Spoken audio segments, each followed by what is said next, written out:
In the dying light of the Wild West, a lonely rancher spends his last silver dollar on a girl no one else would save. But when she whispers, "Please, just make it quick," he does something no one expected.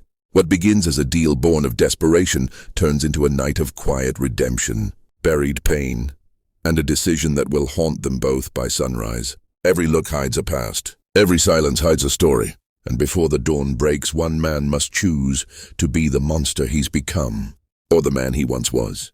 The sun bled low across the desert, staining the sky in rust and gold as Eli Warren rode into Dry Creek, a town that looked as tired as he felt.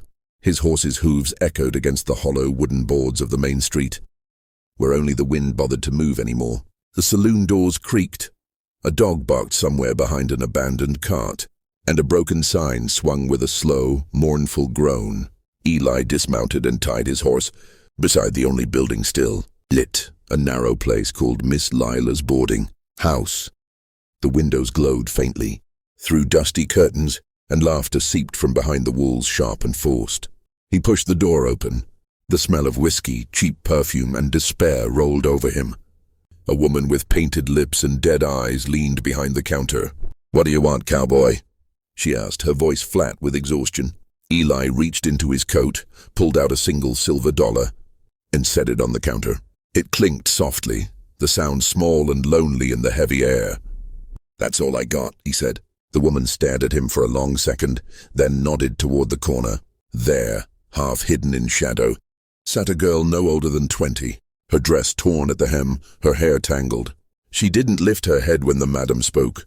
"She's yours for the night," the woman said. Eli hesitated, his jaw tightening. He looked at the girl, not the way men usually did, but as if he were staring at something he didn't want to see. The girl rose slowly, her eyes still fixed on the floor. She followed him out into the night without a sound. The street was empty. Only the faint sound of a piano drifted from the saloon, fading into the wind. Eli led her toward his horse, his boots sinking into the soft dirt. She walked behind him, small and trembling, the kind of quiet that only comes from being broken too many times. Halfway down the road, she finally spoke, her voice shaking, barely more than a whisper. "Please, just make it quick." Eli stopped. His shoulders stiffened as if her words had cut clean through him. He turned slightly, the dying sun catching the edge of his face, a face carved by years of regret. For a moment, neither of them moved. The world seemed to hold its breath. He didn't answer. He just looked away, mounted his horse, and offered her his hand. The girl hesitated, then took it. Together they rode off into the empty plains as the last light vanished.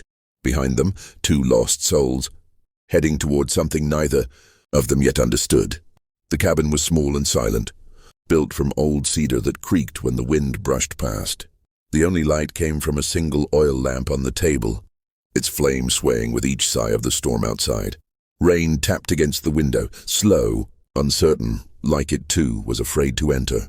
The girl sat near the corner, her back straight, hands clenched in her lap. She looked like she wanted to disappear into the wood. Eli set his hat on a peg by the door and moved quietly, each step heavy with thought. He lit the fireplace, the glow revealing the hollowness in his eyes, the kind that doesn't come from age, but from years of carrying something too heavy to set down. He didn't look at her right away. He just reached for the kettle, poured water into 2 tin cups, and slid one across the table toward her. Steam curled between them like a ghost. "Drink," he said softly.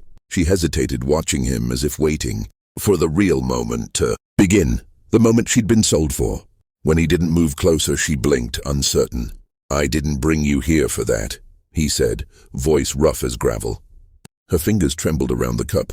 She looked at him, really looked, and saw something unexpected. Not lust, not cruelty, just a kind of quiet sorrow, deep and old. Eli turned away, picking up a small loaf of bread and slicing it with a worn knife. "Eat," he said, sliding it toward her. "You look like you ain't eaten in days." The sound of thunder rolled across the plains, close and low, shaking the window panes. She flinched, then pulled the bread to her chest like it might vanish if she didn't hold tight. When she finally took a bite, tears welled up in her eyes.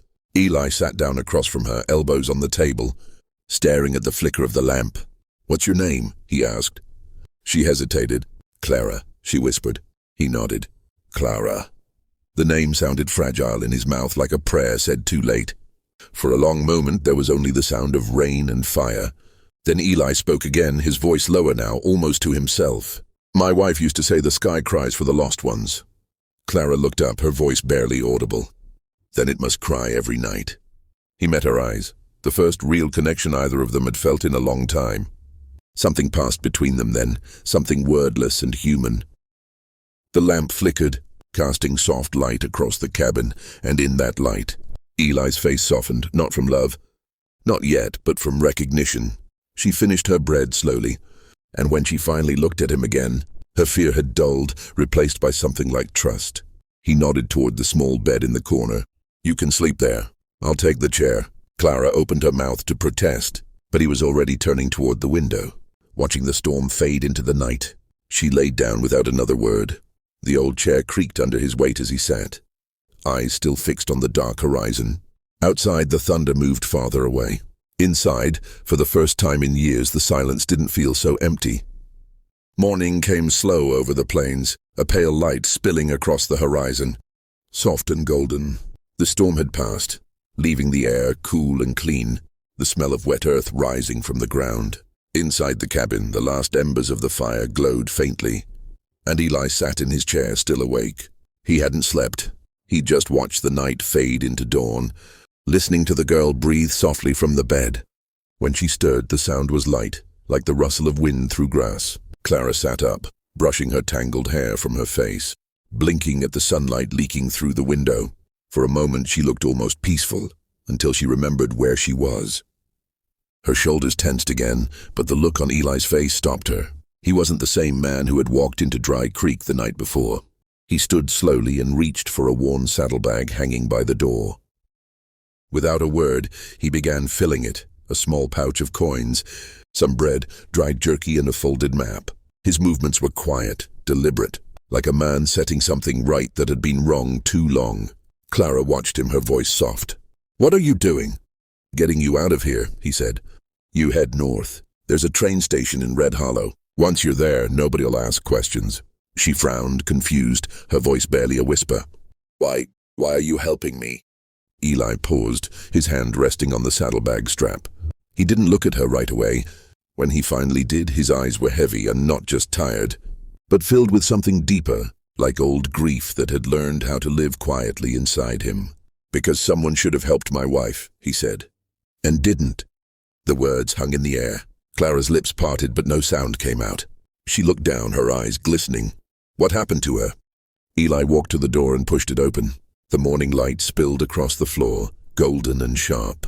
"A man paid for her once," he said. "Said the same thing I did, just $1. Only he didn't stop himself. For a long time there was nothing but the sound of the wind." Then Clara stood, clutching the saddlebag he held out to her. Her hands shook as she took it. She stepped onto the porch, looking out at the endless plain stretching ahead. The world seemed too big, too open. She turned back to him, her eyes full of something between fear and gratitude. "You could have done anything last night," she said. "Why didn't you?" Eli looked past her toward the sunrise. "Because I'm done breaking what's already broken." Clara's breath caught in her throat. She tried to speak, but all that came out was a whisper. "Thank you." He nodded once, the corner of his mouth twitching. Not a smile, but close. She turned and began walking down the dirt path, each step slow but steady. The morning wind lifted her hair, carrying with it the faint smell of rain. Eli watched her until she was just a small shape against the bright horizon. The sound of her footsteps faded, swallowed by the silence of the plains. For the first time in years, he felt something shift in his chest. Not peace exactly, but release. The light grew stronger. The wind moved through the grass like a quiet song. And as Clara disappeared into the distance, her voice seemed to echo softly across the land. The same words that had once broken him. "Please, just make it quick." Only now they sounded different. They sounded free.